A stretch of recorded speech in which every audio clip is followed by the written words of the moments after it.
We can't hear you. Hello, this is H Panel, the weekly MD media show. Today we'll be talking about Ethiopia, raging wars, drums of war, and the Pretoria Agreement.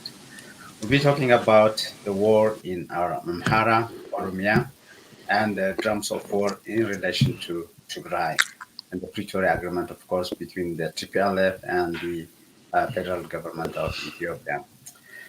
I'm joined by Faisal Robler, Tech uh, Gov, Tech High Gov, and Estelle Gabisa, satellite from Sweden, where it's 1 a.m. now, and I'm grateful that you could make it. Gentlemen, again, welcome. Estelle, Faisal, you're traveling, so we're just gathering after maybe a couple of months, I guess. It's a pleasure to have you back as usual. So let's start with the highlight of the week for each and every one of you. Faisal, let's start with you. What's the highlight for you over the past 7 days? Well, I think there are so many things taking place, but as an urban and regional planner, what really captured my attention, among other things, is a campaign by PP to really uh, demolish architecturally and historically significant parts of Addis Ababa.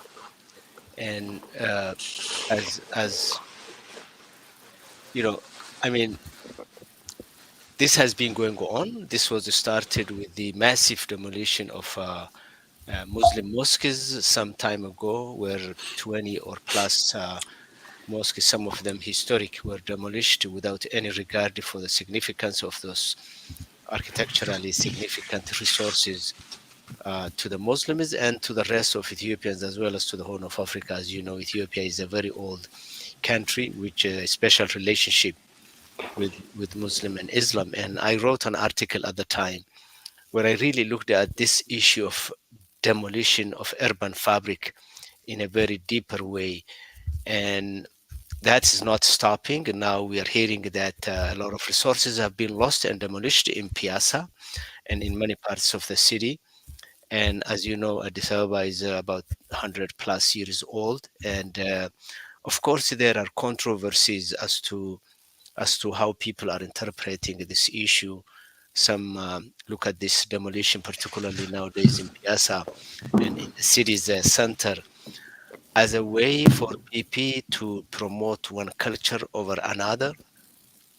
And I think the other view of this issue is also whether it's bad planning or not. And I subscribe to the fact that more than really what most people see this as promoting one culture of another, I believe it's simply bad planning. It is misunderstanding of what urban renewal is. And you hear from Adanich yesterday or day before yesterday, from Prime Minister Abiy and others, taking Addis Ababa from the dark days to the light days. And basically, they see this demonstration, big project is as enlightenment, as taking Ethiopians and Addis Ababa from poverty, which is not really the case. I think there is enough literature in the US and the West as to what urban renewal is and what this type of planning is. And basically, there are three issues involved, and I will not go deep into this issue, but there are three issues that are involved in this. Number one, it is a very capitalistic oriented approach to redoing the city, basically clearing its very expensive uh, parcels of land for wealthier people so that they can come back and build. In the case of the United States, we had what's called CRA, community redevelopment, so that community was just a misnomer to really camouflage the robbing of land from poor people who have been there for a long time. The other thing is, I think it creates massive homelessness, and if you will, expropriation of small business owners from the indigenous people who own it and inherited that land. And I've heard Mayor Adanij and others really talking about, how they would like to take Addis Ababa to the new horizon. And then the third aspect of this is what of this process are harboring, which is a sense of inequity to be promoted from one social group to another.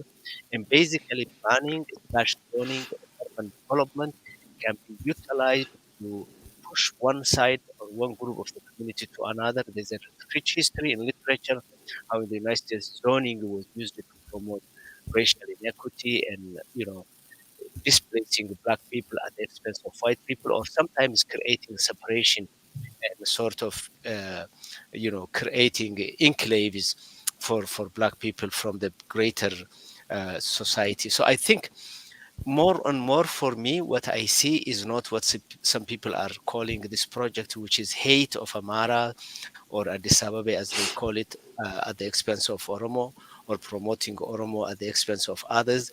I think what I see this is more and more just ignorance, generalism.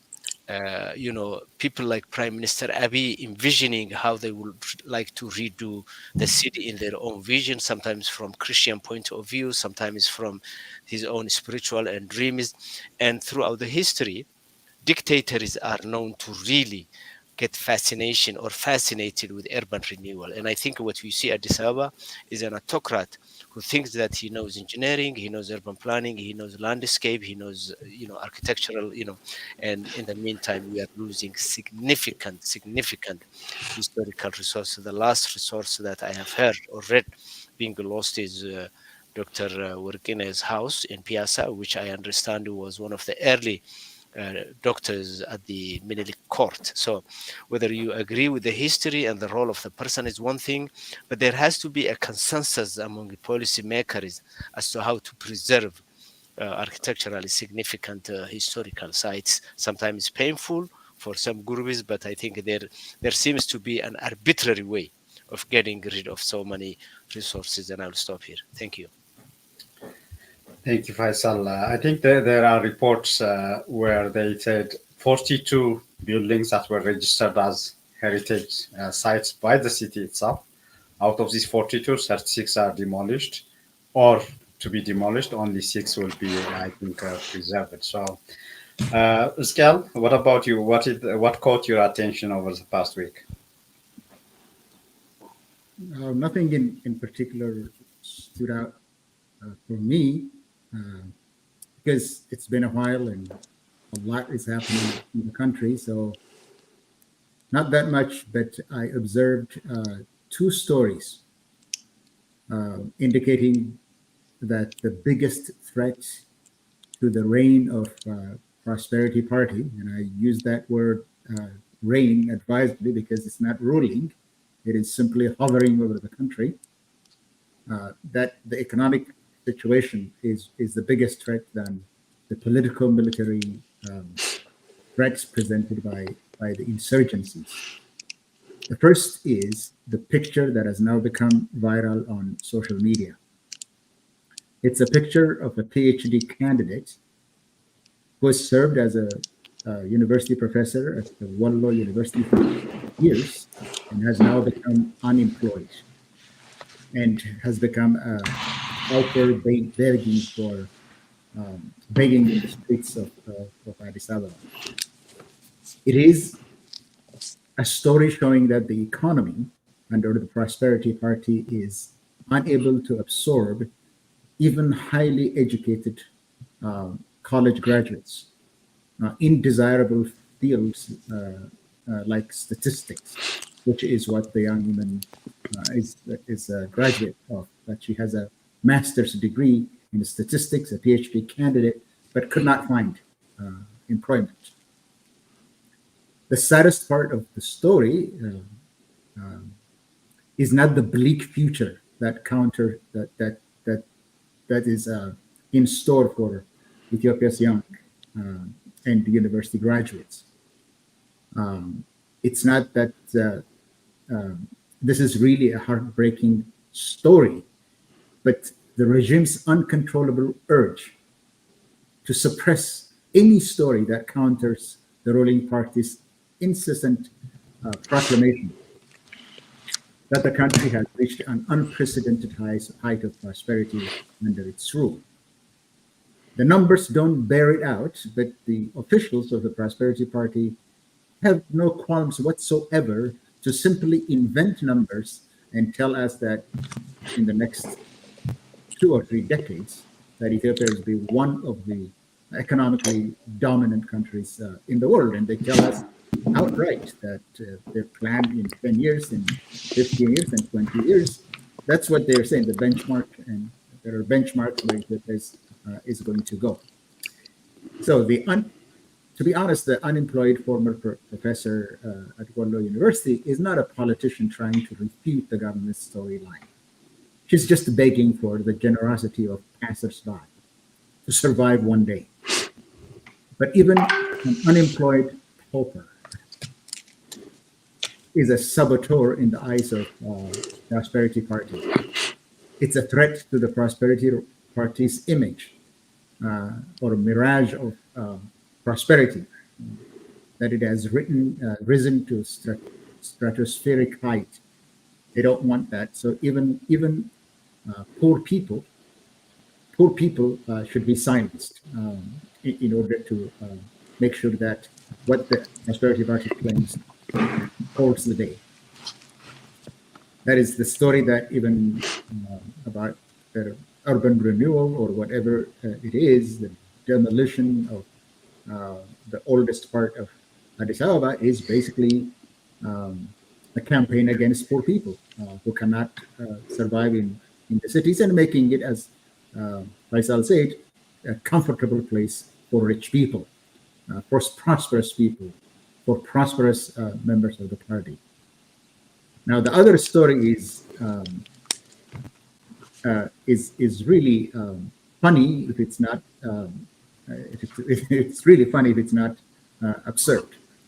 It is a story about Ethiopia's ban on importation of electric cars. The ban, we know, is not about decarbonization. Ethiopia doesn't have the foreign exchange to import fuel and to import new gasoline and diesel burning vehicles. That's the bottom line. However, according to the transportation minister, who has the temerity to come on television and say that the ban is about encouraging people to walk to work for their own health. So this is not about foreign exchange shortage. It's about promoting healthy living, and that they are replacing gasoline cars with what he called modernized horse and donkey drawn carriages.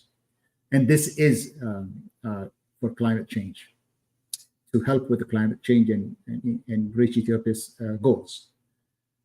Now, with both of this, the length to which the Prosperity Party officials are willing to go is just incredible. One cannot get weirder than telling the public today, bold-faced, that going back to the medieval period is an example of the Prosperity Party's economic plan of decarbonization. This is simply what the official was telling the television audience this week. Now, the stories indicate why the IMF has not been able to reach a deal with the Ethiopian government on a $3.2 billion financing that they had requested from the IMF. There are many issues why the IMF could not finance, including the raging wars in the country. But it is also the fact that the plan for which that financing was requested does not hold water by the metrics that the IMF uses to release the funds. Those are the two stories that are speaking to the same issue of how bad the economic situation has become and how determined the Prosperity Party is to simply deny and hogwash.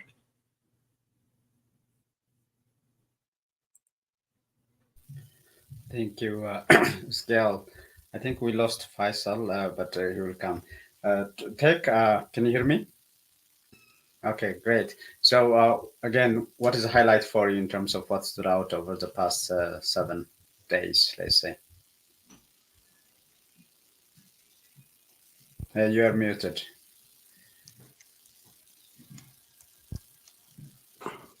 Yeah, do you hear me now? Yes. Yes.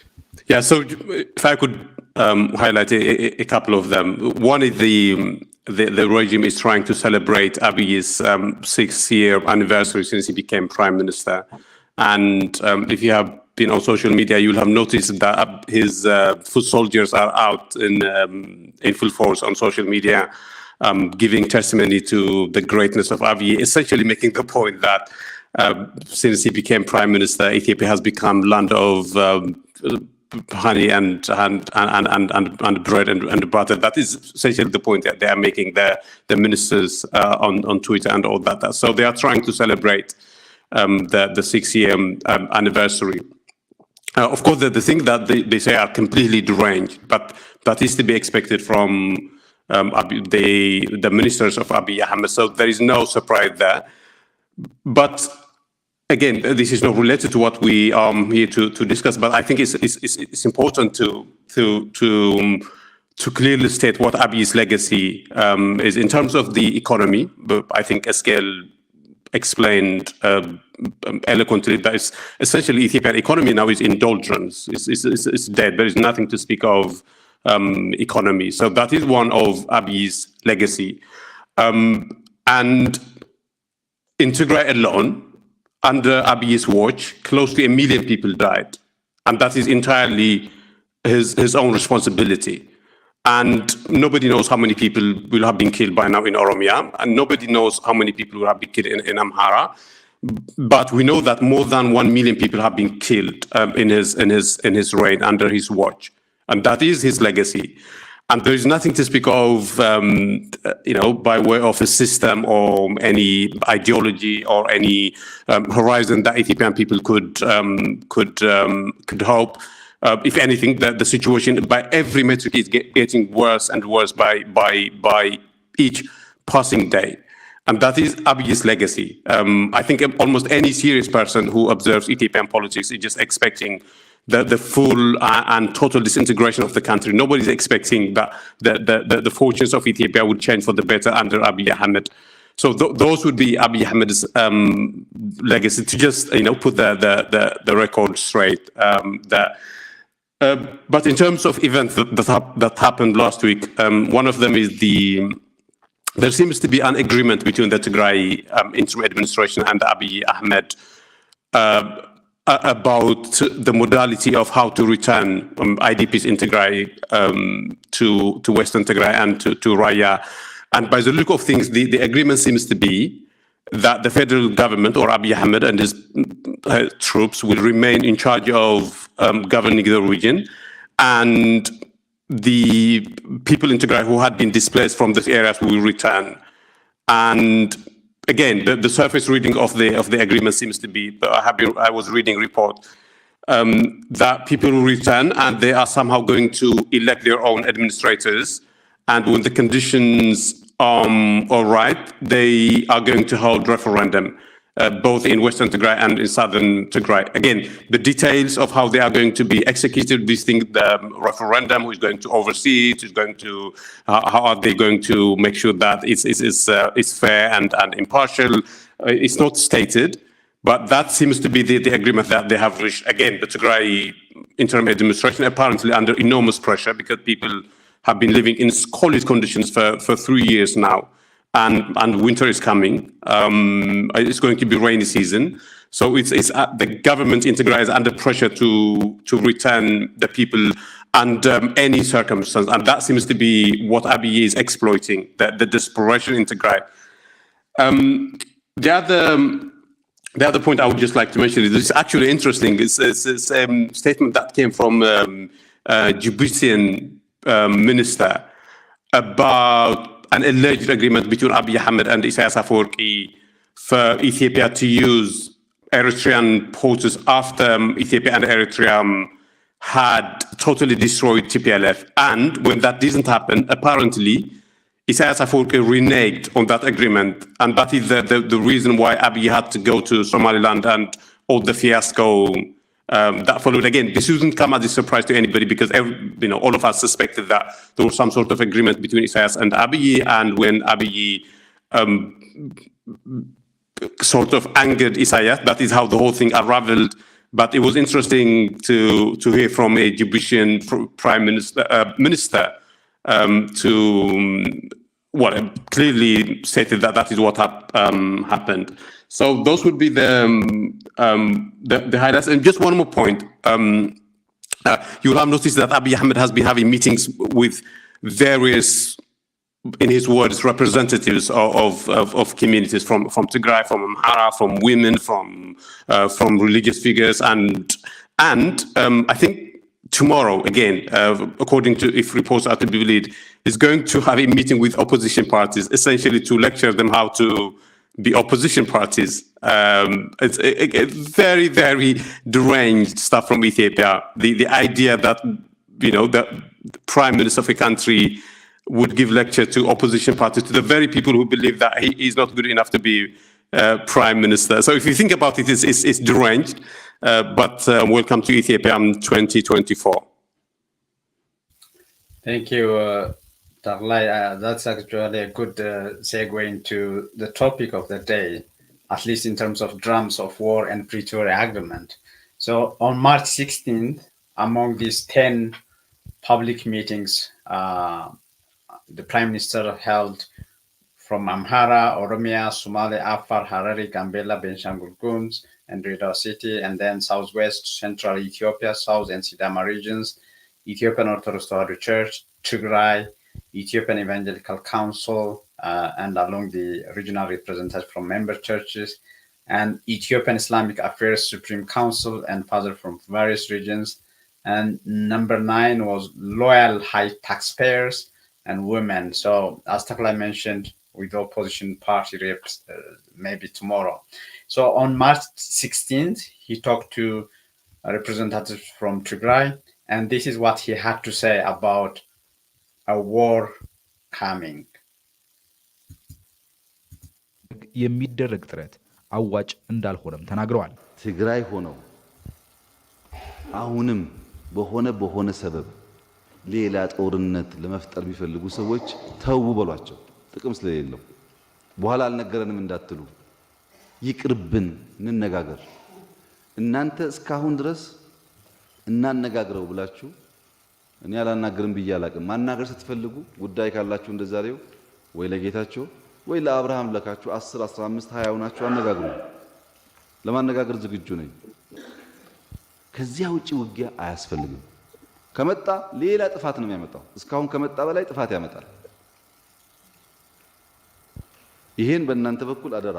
ጠቅላይ ሚኒስትሩ So basically for many people this sounds like back in October 2020, where almost the same wording he used about an imminent war that turned out to be a genocidal war for 2 years. So Faisal, get us started in terms of the topic itself. We know in Amhara region, extreme war is happening everywhere, almost in Gondar, Gojam, Shoa, Wallo, and in Oromia, a lot of war is happening. What's your reading of what the Prime Minister had to say to the Tigray representatives versus what's happening elsewhere? Faisal. Yeah, I think this is very, very scary. To be honest with you, it is an ultimate threat to the people of Tigray. Basically, telling them, you know what happened to you, that I rained on you mercilessly, and where you are today. And if it happens, you could expect the same thing, if not worse. Basically, that's what he's telling them. Whether he planned that to happen now or not, I cannot say. But I think he is instilling fear and terror in the hearts of the people of Tigray. And if you weigh what he said, in addition to the proposal that Teklai just mentioned that surfaced yesterday about the return of the refugees and displaced person from Western Tigray, it is basically the spillover or the payback from that threat, because everything that's mentioned in this proposal is basically undermining the Pretoria Agreement, which was first to go to the status quo of 2018 or prior to that. Then after that, talk about reconciliation, what have you, and resolve the issues per the existing federal system. What he is saying now in this new proposal is basically tossing that region. And I'm not saying, one group owns, against the other, but basically he tossed that region up and said, none of you are entitled to really claim until we decide. It's neither for Tigray region nor for Amara region, which occupied the place or the area after the war. And I think he is just, rubbing this on the nose of the TPLF to either accept, which signifies a weaker point on their part and submission to his authority, or if you ever come and say no to this, be prepared for what will come to you. So it's a declaration of a threat of war by Prime Minister Abiy, basically telling the most fragile group and frail group of the Tigrayan society, which is the woman, and basically saying, take it. If you don't take what I say, then you get the war. Now, there are many rumors circulating around and many understandings and many language coming from different parts. I think if you take that in addition to what we heard and what he told the Tigray community, and then this proposal, basically Abiy will say either my highway, my way or the highway. Basically, that's what he's telling. And what TPLF and the Tigray administration would do at this point in time, I cannot tell. But I think he's putting them against the wall. And it's a tough position to be found, to be Getachew Reda at this particular juncture in the history of Tigray. Thank you, Faisal. Mentioning Getachew Reda, actually, in that meeting, Getachew Reda was there on his side, and Abiy mentioned a specific number. I think, if I'm not wrong, he mentioned around 48 billion birr given to Tigray, and many were wondering if that was a correct number. And Getachew spoke about this number day before yesterday in a place called Rama, when he was in a public meeting, where he said what they received was 24 billion. So almost half of what Abiy mentioned on national TV and so on. So this is extremely taken as an indication of the mistrust and representation both at Addis Ababa and what Mekelle is receiving on its end. Iskel, when we talked about war and peace months ago, I remember we talked about what happened in Tanzania in terms of OLA, the second attempt and so on. And there were people who were saying maybe a third attempt could come to make peace between OLA and Addis Ababa. That didn't happen. What's your reading about the war that's raging everywhere in the country and what the Prime Minister had to say about what's coming on Tigray? Yeah. The Tigray interim government is appointed by himself. He appointed them. If they are preparing for war, he could fire them and stop the war if he wanted to. He could do that. As you just said, Getachew Reda was sitting next to him. He could tell him to stop any preparation for war. He could have done that. The Ethiopian military, the ENDF, is in Tigray. He could check any movement in Tigray if he wanted to, because his security apparatus, the federal police, the ENDF is in Tigray. He does not need to assemble the Tigray public and lecture them to restrain their officials. He doesn't have to do that. My point is, he's not really speaking to the people that are in front of him. He was not haranguing them. He's not really, the message is not intended for Tigray. The message is intended for everyone that is fighting him. All he is saying is, I am not bogged down in an Amhara region. I'm not bogged down in the Oromia region. I have fought with the Oromo Liberation Army for 5 years and have not been able to obliterate them. Now, any sane human being with a thinking mind would say, after 4 years, if you could not stop them, there is no chance that you could stop them now.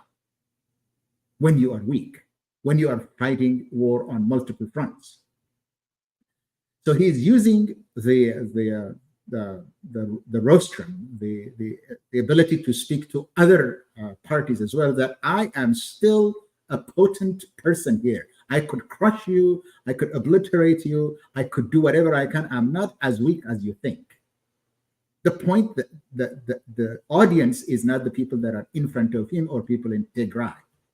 As a matter of fact, he wants the Tigray forces to invade the former regions that are the constitutional regions of Tigray. He really wants them to pour into that area because he wants a permanent enmity between Tigray and Amhara. He wants that. I can read in Afan Oromo on social media people who I believe are speaking for him. And I could gauge from that what the thinking is in the corridors of our Inarat Kilo. So what he was saying in that area was not really meant for Tigray alone. It was simply meant to counter the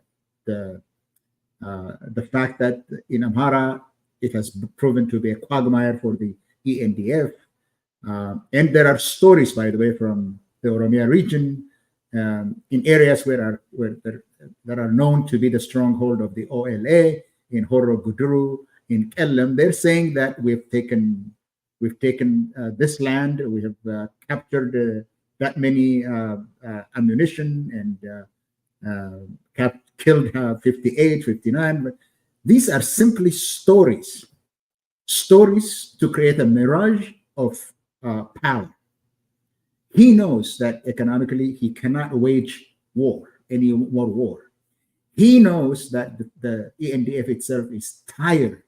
And of course, any human being, and these are human beings that are serving in the ENDF, are really human beings. You cannot continue to fight with the great morale to win a war for more than a year. But they have been at it for 5 years. So he is really addressing the entire area. And it's not about reality. It's not about reality, as is anything that comes out of the leader of the Prosperity the mouth of the Prosperity Party leader. It's not about reality. Everything that he does, whether this is about the MOU, whether it's about exporting wheat or causing rain, all of these are not true. Everybody knows it. But from him, is the message. He is ruling through PR and threats. So the threat is not directed just to Tigray. He actually wants the Tigray forces to, and I know this. He wants the Tigray forces to try to retake the areas that were taken away by Amhara forces. For that, simply listen to the Chief of Staff of the Ethiopian National Defense Forces. He has been saying incessantly on television that the ENDF did not go to war with Tigray to return those regions that Amhara region says belong to it. Say that they went there for law enforcement and to recapture the weapons that the Tigrayan forces had confiscated from the Northern Command. That's what he's saying, which means we're not there to stop you. So he's just giving green lights. And I know from internal sources, he has actually told Getachew himself, said that he has no opposition if Tigrayans had moved into the southern part of Tigray and to the Western Tigray and establish a corridor to the Sudan. He had already told them that. So what he's saying here is telegraphing a message to other areas and other regions, simply to show a posture of omnipotence when he has a hollowed out military whose morale is down and whose economy is not in a position to sustain another war. That's what I think.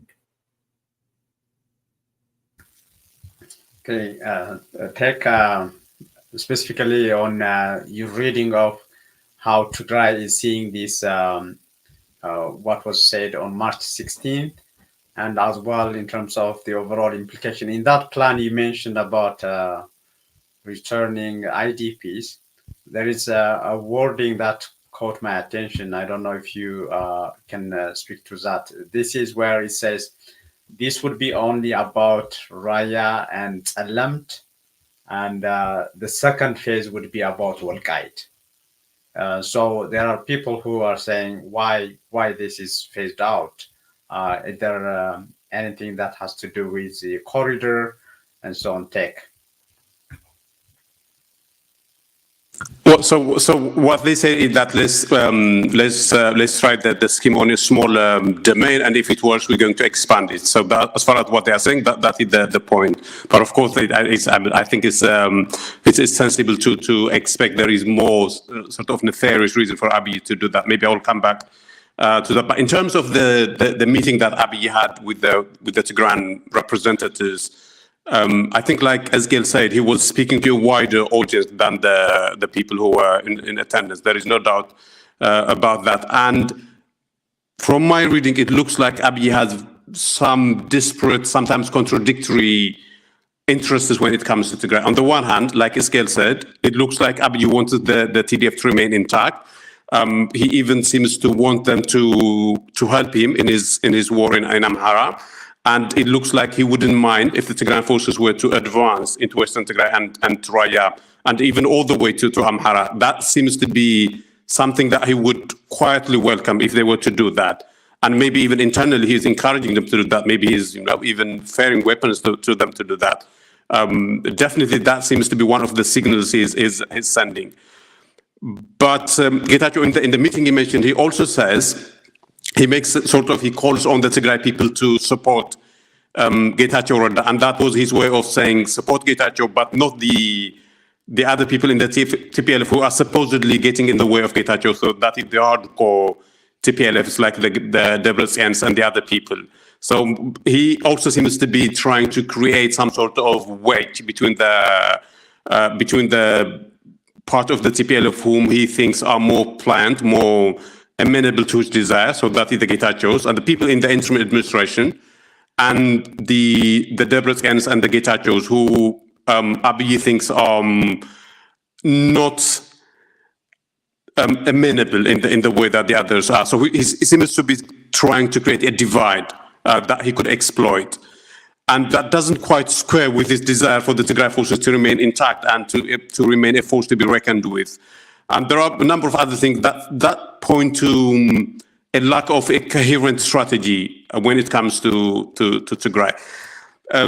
But in terms of the agreement that I alluded to earlier between the Tigray administration and Abiy Ahmed to return people to Western Tigray and to Raya, one of the interesting points is that once the people have been returned, the places are going to...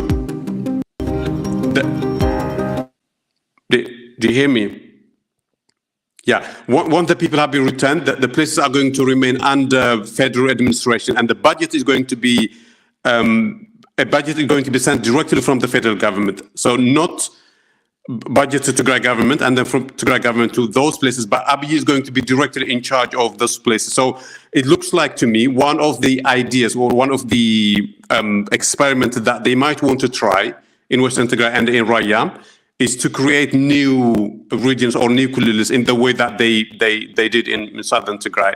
That seems to be something that they are trying to experiment with from my reading. But one thing that I should mention here is it's completely against the constitution for the federal government to be directly responsible for administering those areas. And even according to the agreement, taking into account the sort of the amendment that they did in Nairobi, Western Tigray and the parts of Raya that are under Amhara occupation now were supposed to be returned to Western Tigray.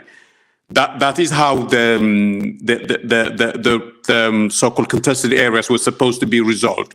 But now they have jettisoned completely the constitution, and the new solution seems to be for these areas to remain under federal government, and for a referendum to be held at the volition of the federal government. And we know what that might mean. The federal government is completely capable of conducting a completely sham referendum, and even saying that what the people have voted to be sort of an independent region. They could say that. So that is what is happening in those areas. But in terms of why in Salemti and those areas and not in Wolkait, again, according to what they are saying, we think that let's try this first, and then we're going to expand the solution if it works to the whole area. Thank you, Tigrayan, for that. On the one of the terms we used in the topic is Pretoria Agreement. Faisal, given where we are now, first week of November 2022, the agreement was signed, and now we are heading to its second year. And when I had a chance to speak to Getachew Reda just within a month after he was elected as a president, which, by the way, is this week is his 1-year anniversary, I asked him how long the interim government or interim administration of Tigray would last. And he couldn't answer that because it looks like it's not established. So given where we are now, what is your reading of whether this agreement is still valid? And there was recently, for the first time, the African Union and including Kenyatta and the US observers, including Mike Hammer, we were in Addis in terms of looking where they are in terms of the agreement. So what's your reading of the Pretoria Agreement, where it is, and how Abiy is using or not using this agreement seriously? Faisal. You are muted, I guess. Okay, you are not, but your mic is not working. I can't hear you. Okay, while Faisal fixes his mic, can you try? No, I can't hear you. Okay, still the same question, because this is an agreement that Magale is still hoping it will be implemented fully. And what's your assessment where we are and how Abiy is capitalizing on that? You are muted, Iskel.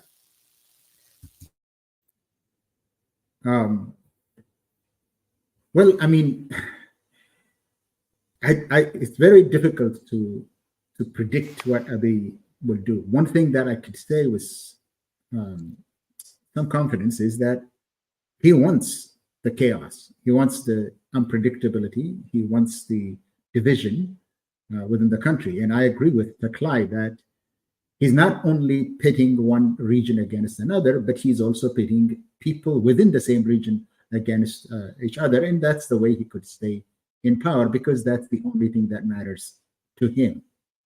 One of the most important parts of the Pretoria Agreement is the return of the IDPs to their homes. But he was saying that the IDPs want to return to their homes, which is not surprising. Of course, everybody wants to go home. That's kind of natural. But the Tigray government, or whoever is in Tigray, wants to hold them as hostages. Well, to extract what? Why would they want them as hostages? Why would they want them in the smaller part of Tigray that they're administering? because the IDPs that are now in IDP camps are a burden on the Tigrayan government. And I don't know if anybody with the thinking mind in Tigray would want these 1.2 people as hostages. They want them to return. Now, it is incumbent upon Abiy, by the way, according to not only the Pretoria Agreement, but according to the Constitution. The guardian of the Constitution is the federal government. That's the responsibility of the federal government to make sure that the Constitution is respected, that everybody is under the Constitution, including the federal government. In that case, the federal government simply must execute the demands of the Constitution.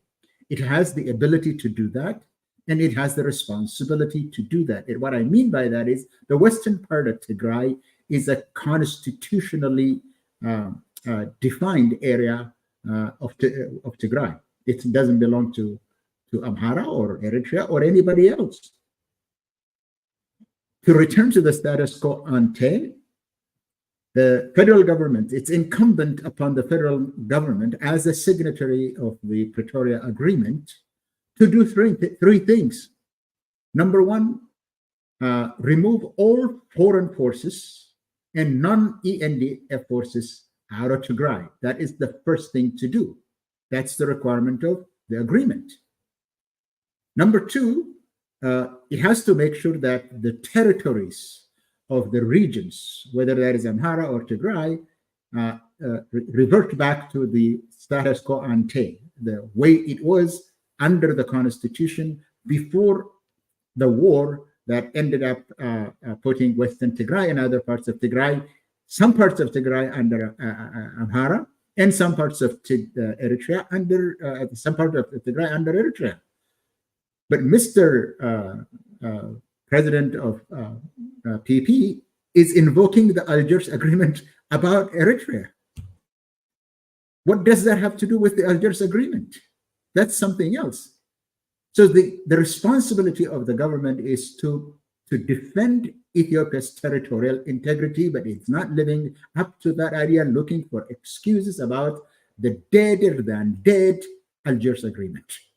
The Algiers Agreement that the Ethiopian government had violated, the Algiers Agreement that the Eritrean government has violated a number of times, and when you violate an agreement on both sides, that agreement is dead.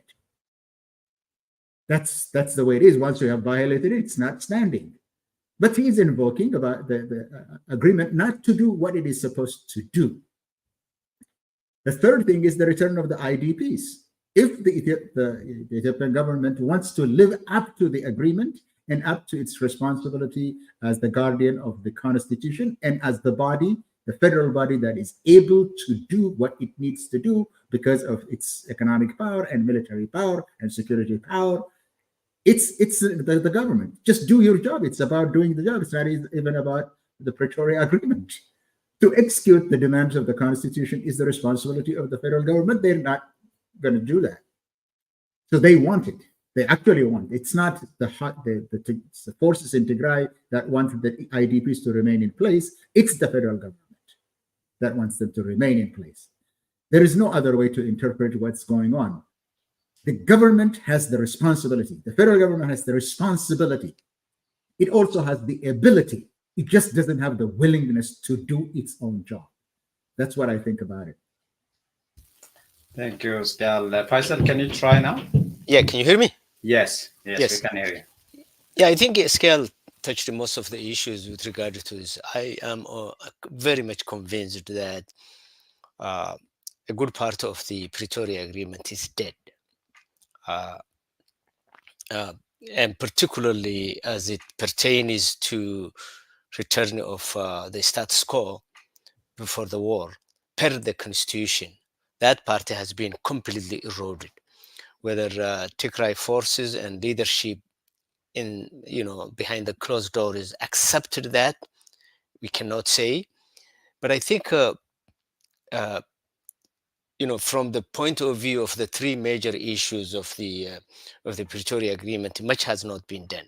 The disarmament hasn't taken as much as we would have liked it on both sides. I think the reintegration hasn't taken in a big way, and then this issue, which was really return of the disputed territories, is now, as Taklai put it, basically given a different direction than what the Pretoria Agreement assumed. The Pretoria Agreement assumed first to return it to the status quo, as both of them said, per the constitution, and then talk about what issues could be coming.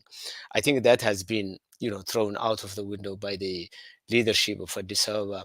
The Pretoria Agreement is facing the tough issue of implementing such a massive agreement under an autocratic rule, a ruler who wants to push his agenda in the way that he wants. And I think that's the challenge, the Tigray leadership has. First of all, when the Pretoria Agreement was sealed, uh, one big issue was to reestablish the Tigray administration, and basically Abiy, handmade the whole situation and said, I don't want so and so, or the only person I can accept is, Getachew Reda. And I remember saying from this podium that is Getachew Reda, with all due respect to the pressure under which he is currently, is he the same as, Mustafa Umar, Shimelis Abdissa, and others? Because if that's the case, then Mekelle would do whatever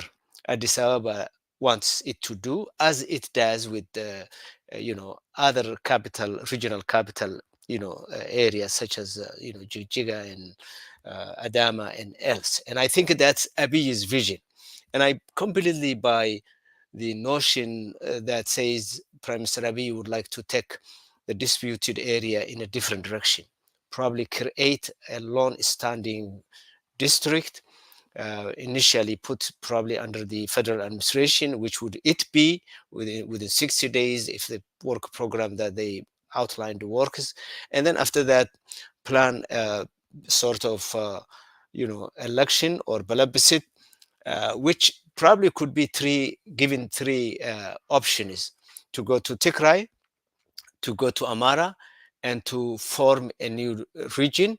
And most likely the federal government would push for the third alternative. And if that happens, it's my suspicion, and I'm not 100% sure, but from an analytical point of view, and what PP would have been doing in some other parts of the country, or at least looking at alternatives in the border areas where conflicts have been, raging. I think this could be a model for PP to apply Oromia, Somali region, Afar Somali region, and others, where they can cut the border areas where contestations are there, and probably form new regional entities that are taken away from the so-called national geographic entities that were created under the 1995 federal constitution. And that could be applied to the Somali Oromo, to the Afar, and whether that will work or not, I don't know. But I think at this point in time, we are looking at Addis Ababa bracing for a new direction that TPLF and the Tigray leadership would have liked it, which was to first go back to the status quo per the agreement, and then work out the other issues. Other than that, I think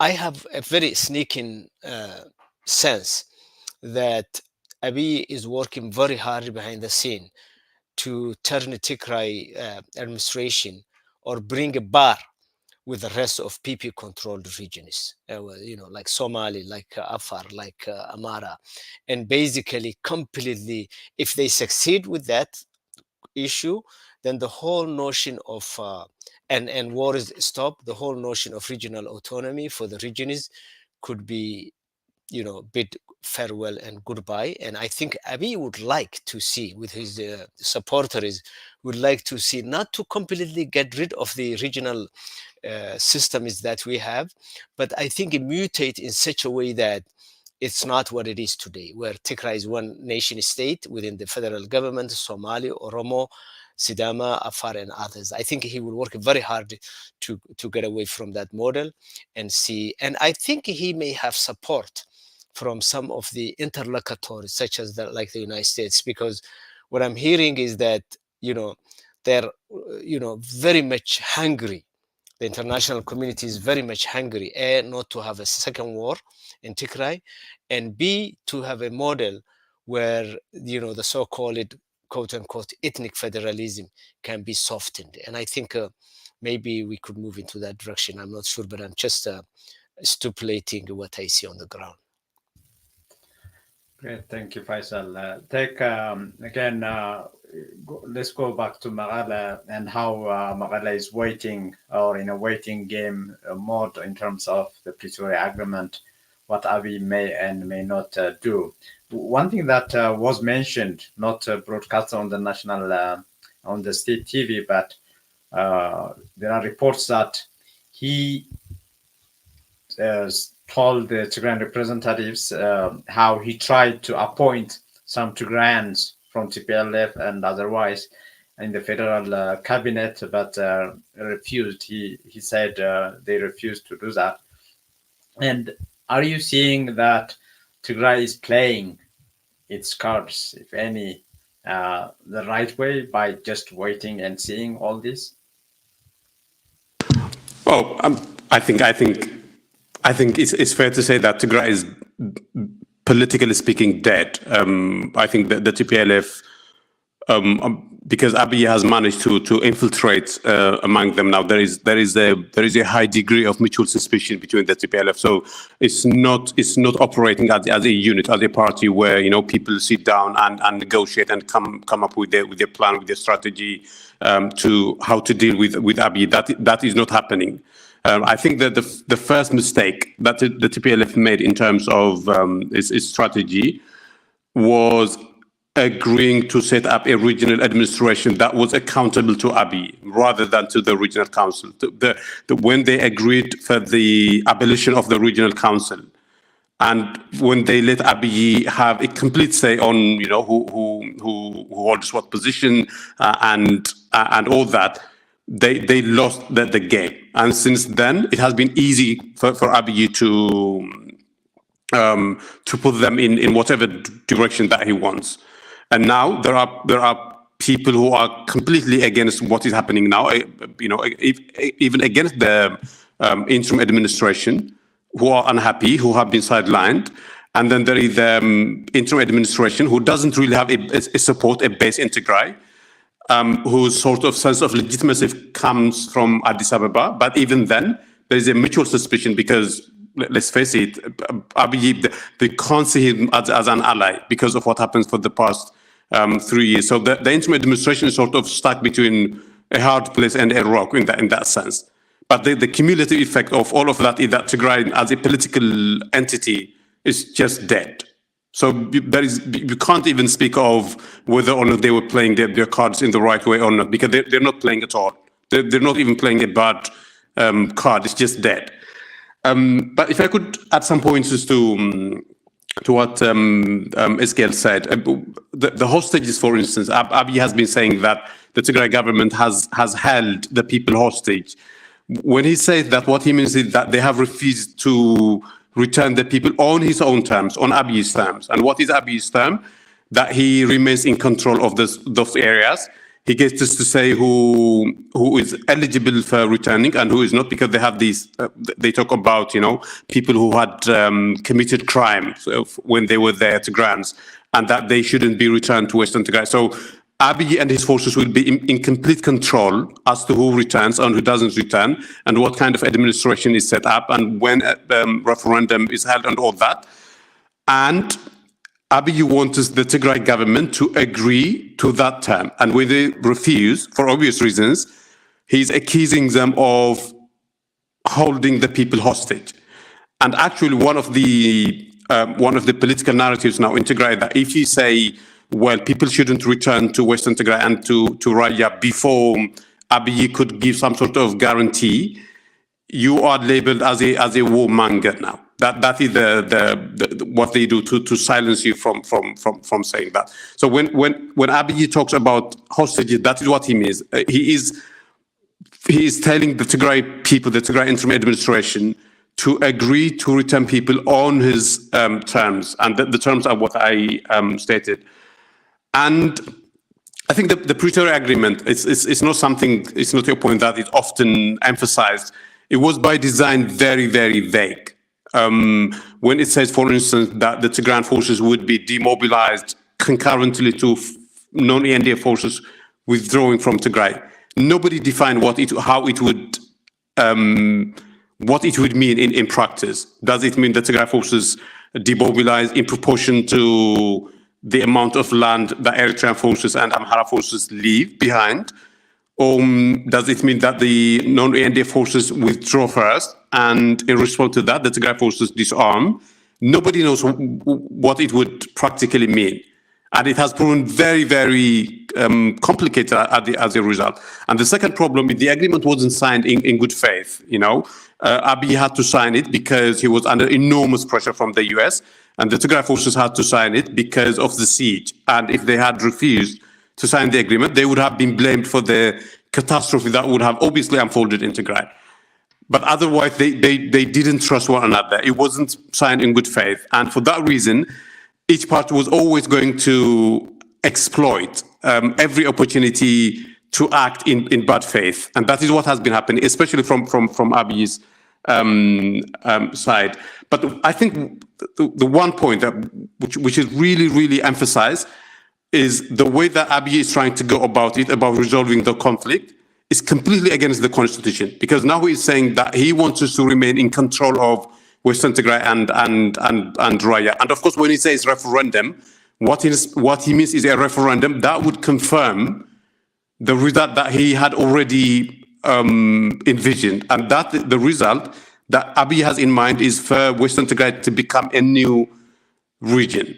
And for Raya to maybe, that is not the plan for Raya, maybe there are other ideas. But in terms of Western Tigray, he has been implying that is what he wants. He wants Western Tigray to become a new region that he controls. And I think it's very, very important that people know that is what Abiy is trying to do. Thank you, Taglai. And I think we will go to the last part, final thoughts. I wish we could talk a bit about Fano, because we know that from time to time they enter Bahar Dar and do some operation, including Gondar. These are major cities in the Amhara region, including the capital, Bahar Dar. But I think we are running out of time. But let's start with parting thoughts. Faisal. Yes, I think as you said, I came back from Nairobi and the East African region, and two things that I just like to share with you is that I met several people from Ethiopia who have held positions in the government, some of them high positions, and there is such a low morale in the country, both at the public level as well as at those who work in the government. People are seeking ways to really find to get out of the country or resign from the jobs that they have. And I think there is this level of mistrust by the very people who work for the prime minister and his office, and they don't see any light under the end of the tunnel. That is something I picked up from several conversations and talks I have had with some key people, some of them very high level positioned individuals. The other issue quickly I would mention is the MOU. As you recall, Prime Minister Abiy single-handedly asked President Ruto, to mediate between him and President Hassan Sheikh Mohamud. And Hassan agreed for the mediation. And about 2 weeks ago, right around the time I reached there, the two sides were invited by the ministry, not by Ruto, but by higher ranking Ministry of Foreign Affairs of Kenya. And the two sides did not meet in person. They stayed in different quarters of the hotel, and there was a person shuttling between the two. And what was very interesting was at the end of the, going back and forth, the Ethiopian side, which was very high delegation, as opposed to the Somali, which really sent junior level officers, and even I would say consultants, not even high-ranking government officials. The Ethiopians asked something that Somalis thought it was outlandish, which was to have an agreement to trash and throw away what both sides already behind the scene confessed that the MOU is dead. It's it's no longer working.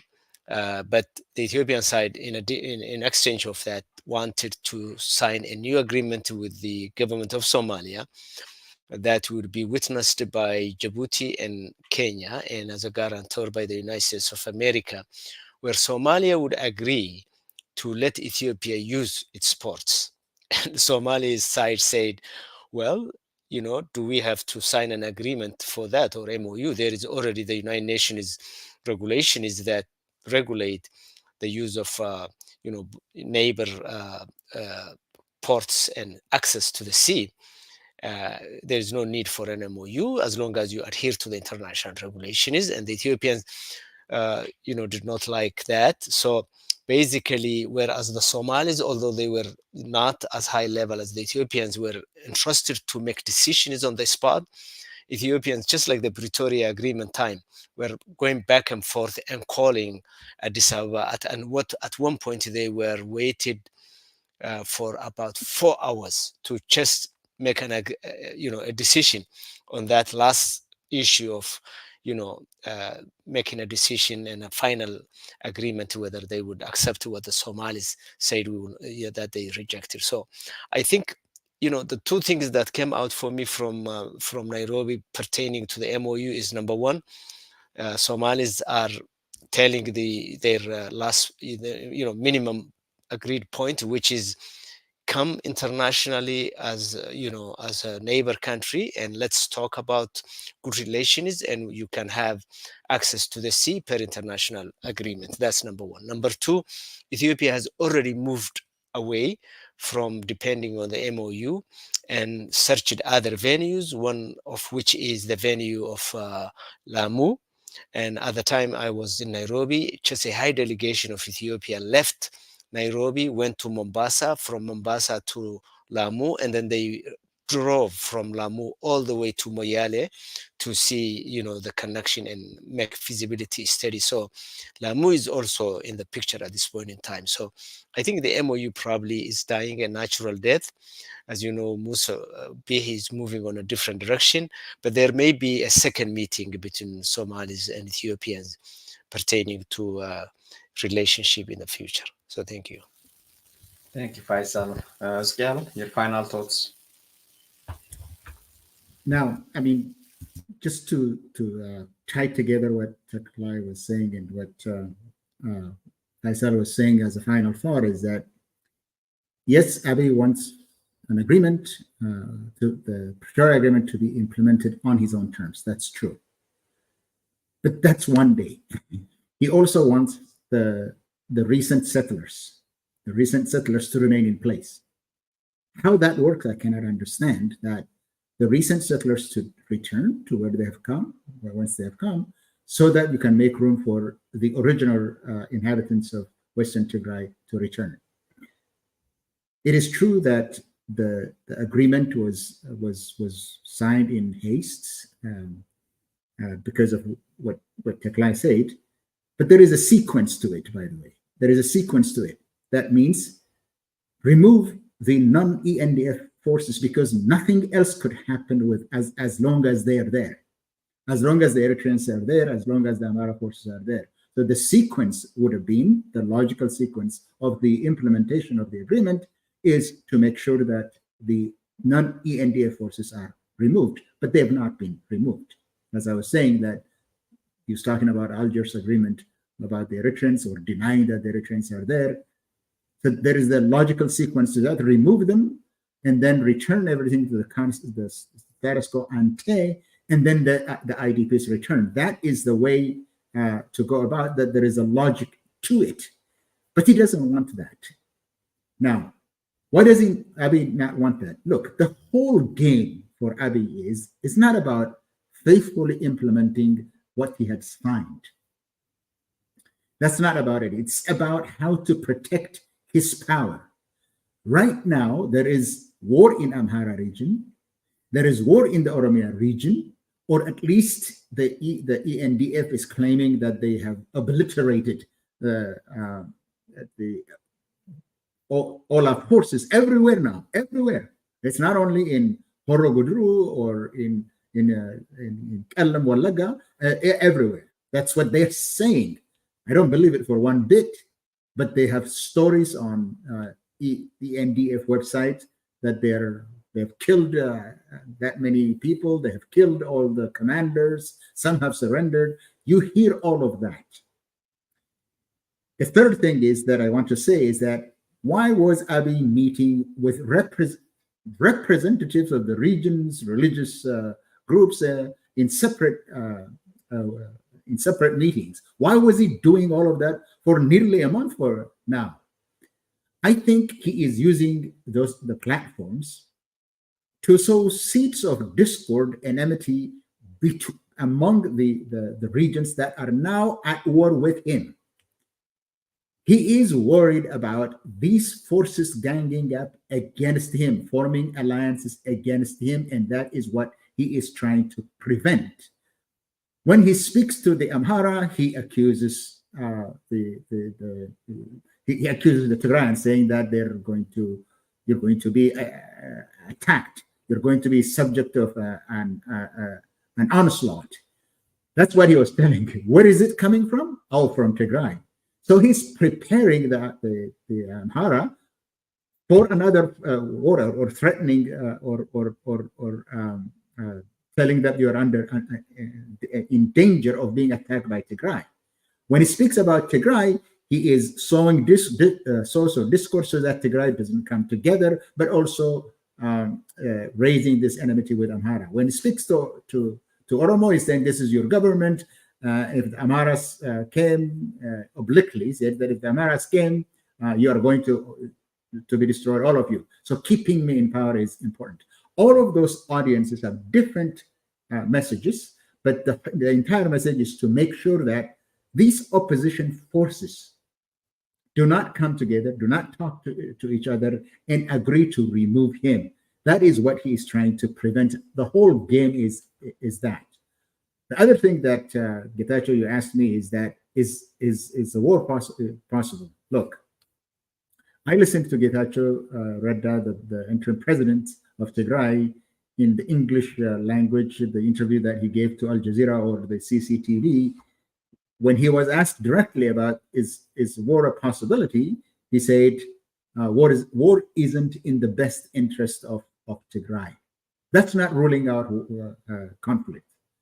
He's simply plainly saying that we don't want war. Of course, nobody wants war. Or, of course, nobody consciously, knowingly, the consequences of war goes to war. War is always a last resort. What is the Tigray going to do if the Tigray lands are not returned? What are they going to do if the Tigrayan people did not return to their homes? What are they going to do if non-ENDF forces are not removed? Aren't this simply inviting conflict?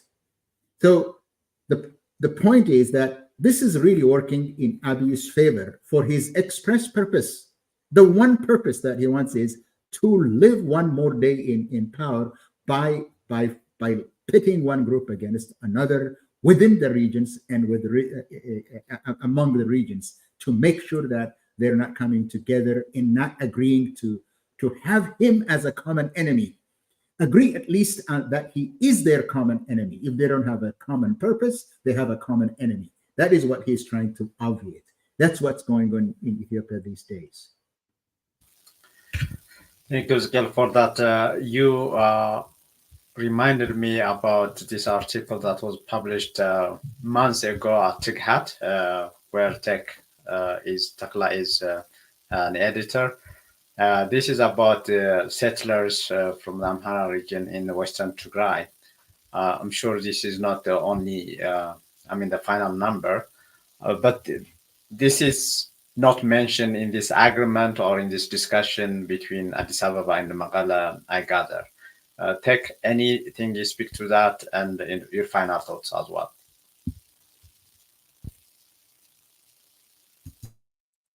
I can't hear you. Yeah, I think you can hear me now. Yeah, you can hear me. Yeah, so the new agreement, the new sort of it's a secret agreement. I'm just gleaning information from multiple reporters, says that civilians will remain there. So apparently these people will remain there. It's only the armed forces and the administration that will be uprooted, but otherwise they will remain there. So because one of the agenda they have been trying to advance in Western Tigray is a sort of demographic change. So that will not change now. If they have achieved the desired demographic change, then they will have succeeded essentially, because nobody is going to touch the civilians. But Getachew, if I may, let me make a wider point in terms of Tigray. Earlier, you asked me whether or not the Tigray politicians were playing their cards wisely, and I said they were not. But that is not to say that they don't have cards to play if they wanted to, and if they could wake up to the gravity of the situation. And one of them is to sort of create a united front, not just among the TPLF, but also among including the opposition parties as well, and to come up with a reasonable interpretation of the Pretoria Agreement. And I think there are two major objectives that they should try to achieve. One is, of course, ending the suffering of the Tigray people. I just returned, well, not just, but it's been a couple of months. I was in Tigray, and one of the things that you immediately observe is the extraordinary suffering of the people. Young people are resigned to hopelessness. There is nothing that they could look around and say, well, times might be tough now, but at least I have that to look forward to. It's everywhere you look, it's just bleak.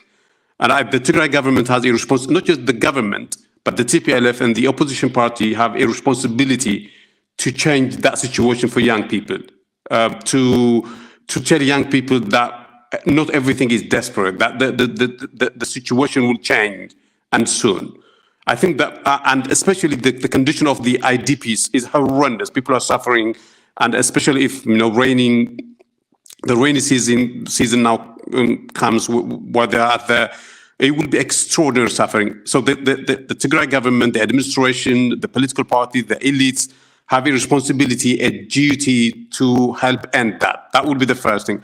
And the second thing, even though they have hugely miscalculated until now, they could still try to return Western Tigray and Southern Tigray. Not all is lost, but only if they could wake up from whatever preoccupations that they have now.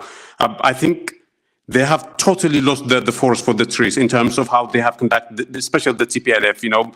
They took 60 days to select a chairman, and even then, the chairman was a result of a compromise that they had to reach at the end because they couldn't agree on that. The fact that they found that issue of top priority when people are suffering, when almost a quarter of Tigray is under foreign occupation, the fact that they thought sitting for 60 days in a useless meeting to elect the chairman shows you the sense of priority that the TPLF has, and completely deluded in terms of their understanding of what is happening. Abiy changing the dynamic for the better. Abiy is trying his best to render Tigray completely useless permanently. And they are occupied by completely useless things. It's really, really extraordinarily sad for Tigray. So that would be my message to the Tigray politicians, to wake up and to understand the enormity and the gravity of the situation that they have helped create, by the way. We always blame Abiy for the death of millions of people, but the TPLF is partly responsible for that. It's just that we focus on the bigger fish, but otherwise, in the ultimate analysis, they too are responsible, and they have an opportunity to make amends for the closest mistake that they have made. But as it turns out, they are completely, again, obsessed with petty and useless things. So that would be my message to the TPLF and the Tigray politicians generally. Thank you, Tech, for that. Still Gabisa and Tech, Tatlai, and we lost Faisal because of internet connection. And I thank you very much for your time. And I'm sure many our viewers are attending, and they found it as insightful as I found it. Thank you, and good night from here. Good night. For our viewers, Amharic viewers, tomorrow we'll have part 2 with Lidet Ayalew, Tespakiro Sahla, and Anania Sori. And our topic, ኢትዮጵያ ውስጥ ለውጥ ማምጣት ይቻላል? ምን አይነት፣ ለማን፣ እንዴት በሚል በአማርኛ ባለፈው የጀመርነው እና ብዙዎች የተወያያችሁበት የተመለከታችሁት ነገ ክፍል 2 11 AM ኢስተርን ታይም በኢትዮጵያ 12 ሰዓት ከምሽቱ በአምስተርዳም ሰዓት ደግሞ 5 PM ወይም 17:00 እንገኛለን ማለት ነው። ከአቶ ልደቱ አያሌው፣ ከአቶ ተስፋኪሮ ሳህለ እንዲሁም አቶ አናንያ ሶሪ ክፍል 2 እና እንገኛለን። ክፍል 1 እዛ ከታች ዲስክሪፕሽኑ ላይ ተጠቅሷል። ፕሊዝ ሰብስክራይብ አድርጉ፣ ሼር አድርጉ፣ ላይክ አድርጉ። ላይክ ስታደርጉ ብዙዎች እንዲያገኙ ስለሚያደርግ ማለት ነው። Thank you for today's viewership, and hope to see you next week on yet another episode of the H panel. Good night, good day, good morning, wherever you are.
That